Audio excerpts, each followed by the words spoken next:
What's up, Tim Sykes here. Just wanted to go over some of the recent hot plays, getting tons of questions. Congrats to so many students. There are so many freaking stocks in play. Um, I just want you to know the basic patterns because there might be a lot of stocks moving, but you can't just chase stocks randomly. That's a very good way to lose money. And remember, 90% of traders lose. I don't want that for you, so I want to teach you good, reliable patterns. First, let me just congratulate some students. Lee, just on the past 2 days of trading, which is so crazy. If you follow me on Twitter, which you should, you can see here is Lee made 2,400 on his XRF long. And then later in the day, we had Yana Trader, excuse me, had his biggest day, $5,722.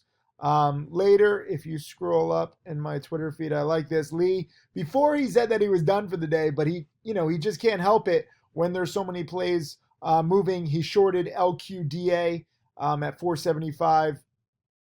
Got a good short, made another 1,000, making 3,400 on the day. So these small gains, again, I know most people like mock it. There's all these traders who make big gains, even though what they're really doing is just using like multi-million-dollar accounts.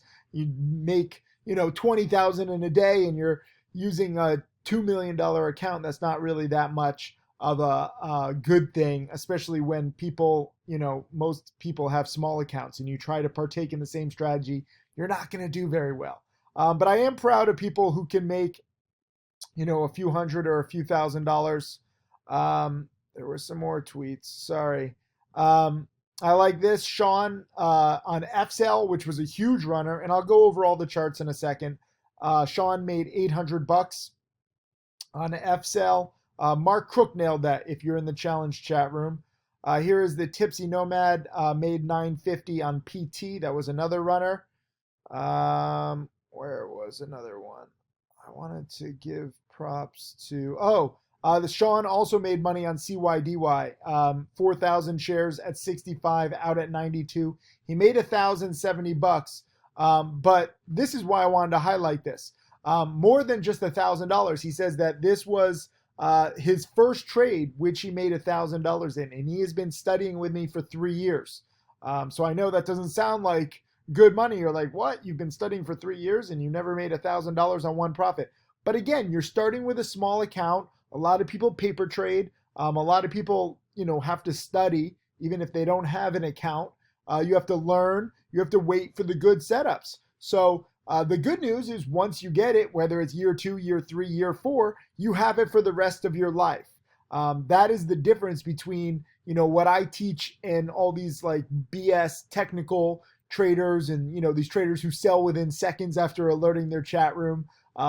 Guess what? There's a reason why I actually have millionaire students who show all their trades and nobody else does. I know people claim to have millionaire students. They just say these big figures. Show me every trade. All my top students do. Very proud of that. So Sean, congrats on your first $1,000 profit. That's awesome.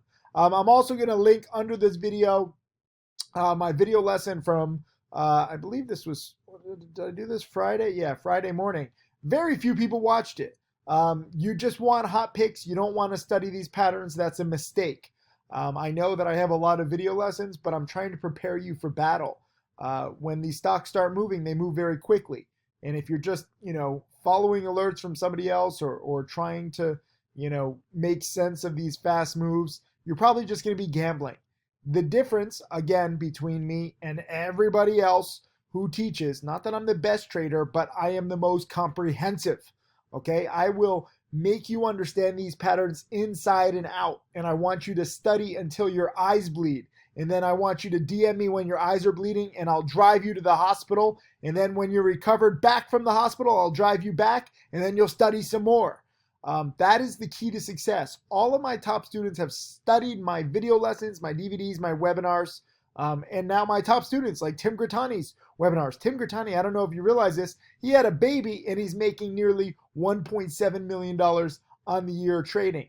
And again, he shows every trade, which is awesome. But let me get into my trades because I made nearly $2,000 while trading from Africa. And just the fact that I can trade literally from anywhere where I have so little Wi-Fi, in a crazy schedule in a crazy time zone. If I haven't proven to you that you can do this from anywhere, through all my travels, through all my trades, I don't know, what more I could do. Just for a little review, in 2019, I'm finishing up. Obviously the year's not over. Hold on, let the Wi-Fi catch up. Told you the Wi-Fi was bad. Hold on, let me. All right, got it. This working. But this is my year to date, $124,000 in profits while visiting over 30 countries, growing my charity, running my charity, donating. I think we donated roughly $1 million again for like the third or fourth consecutive year, which is crazy. And, teaching more students than ever. And I'm just grateful for the opportunity. But these small gains add up. So while people make fun of my little $200 or $1,300 profit, I'm trading with a small account. In 2020, as you'll see, I'm going to have 2 accounts. Stay tuned for some announcements about that. But guess what? Making 6 figures while trading pretty much part-time from the craziest places all over the world, it's still pretty good. And especially when I'm, videoing everything and giving real-time commentary and watch lists, stuff that you don't have to do. You frankly have it easier than me. You just have to learn and trade. I document and timestamp everything. But these were my trades on Friday. I had an overnight on CYDY. This was just a perfect breakout. This is a 100-day chart, and you can see this thing has been running from 30 cents, consolidated for 4 days around 65.70. The previous high was 73. When it broke 73, it was off to the races. I didn't even have a perfect entry. My first entry was at 77, so a little late considering the breakout was at 73. But I actually added to my position on the dip at 75 and sold the next morning on Friday morning into the gap up at 85, and it actually hit $1.05. So just in case, you wanted to know like what a good trade looks like, and some of you guys are complaining about the PDT rule. This was an overnight trade, so the PDT rule does not apply. It was a perfect breakout, a multi-day breakout, buying into the close, selling the next morning near the market open, locking in a little over $1,000 in profits, and selling freaking 20% too soon. So I know that there's a lot of people, again, who claim to have these great strategies, but I don't think that they have an extra 20% spare, room on their trades. Like, that's the beautiful thing with these strategies when, I'm really sticking to the patterns that I love. Like on this one, this was a breakout. There's so much extra money that I could make if I was aggressive, if I had maybe an ideal office. But that should help you understand the opportunity. So, sorry, the internet just cut out again. I'm not even on good Wi-Fi. Okay, that's the crazy thing here. So if you can make $1,000 in a place where most people think that they can't, do any kind of business, it's pretty cool. And then also I had a few $100 profit on TRIL. And again, this was one where I did not time it perfectly, but I still made nearly 10% on my money on a small position. TRIL has also been a recent runner, very similar chart. I like focusing on recent runners. And I was looking for a morning panic to dip buy into, and we got it. We got the perfect morning dip buy. Getting a lot of questions about this because, technically it went down to 74 cents, but this thing trades so weird.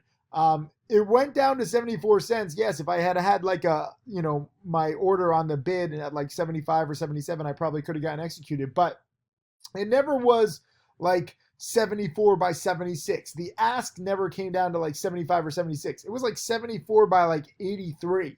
And I was trying to put my orders in at like 77, 80 in between the spread to get bought, but nothing went through. So it only went down to 74 once. It also had one other dip while I was in it. I think down to like 78 for a real quick like second, and then there were buyers that came in at 80. And this is an air pocket. If you ever look at all my DVDs or video lessons, somewhere in there, I talk about air pockets where you just have kind of an imbalance, not enough buyers. And so you just have like these massive spaces, frankly, where a stock can go. And so I bought the stock. My average like was around 83 cents. And I still thought that was good enough for it to bounce. Obviously, I would have loved to get it, at 75, 76, 77. But when I put in my orders, it was already after the air pocket had proven, had already come and gone. So I could not get executed at 75, 76, 77. So I took 83. I thought that was good enough. I was kind of using this 78 bottom right here as support. So technically, again, it broke it. If you're like a technical trader, like technically, yes, it broke 77 and went down to 74, but it was just for like a second or two. And that happens with penny stocks. So for me, I was using this kind of as a guide, 78-ish. So if I'm in at 83, my goal is to make, 5 to 10 cents a share, and my risk is really like 5 cents. But, there were, again, because I was trying to buy, I know where other buyers were. So I couldn't buy at 76, 77, 78. There were a lot of buyers around 80. So really, if I'm in at 83, my risk is 3 cents. And as it turned out, I sold into this bounce around 88, 89, 90. So I made roughly 5, 6 cents a share. It bounced all the way up to 96. So there actually turned out to be 13 cents of upside. I took roughly half of the upside there. So this is another good example where I took a small partial profit of what it could have been.